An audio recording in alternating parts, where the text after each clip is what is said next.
অনেকেই বলে দাদা আমি আমার বাড়ি বা ফ্ল্যাটের ফল সিলিং পিভিসি দিয়ে করাতে চাই।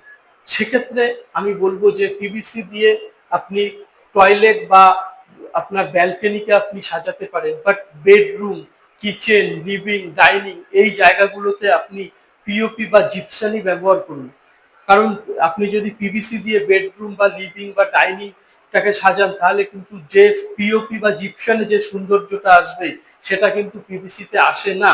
পিভিসির কিছু কিছু প্রবলেম আছে, যেমন ব্যান্ডিং ইস্যু। আজকে আপনি করিয়ে নিলেন, 2 বছর পরে পিভিসি কিন্তু ব্যান্ড হয়ে যাওয়ার চান্সটা অনেক বেশি থাকে।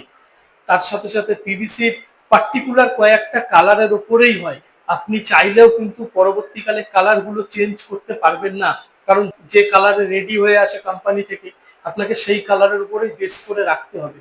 পিভিসিতে যেমন ধরুন নোংরা জড়ানোর চান্সটা অনেক বেশি থাকে, কারণ পিভিসির একটা গ্যাপ গ্যাপ থাকে, ওই গ্যাপেতে প্রচন্ড পরিমাণে ধুলো আটকিয়ে থাকে।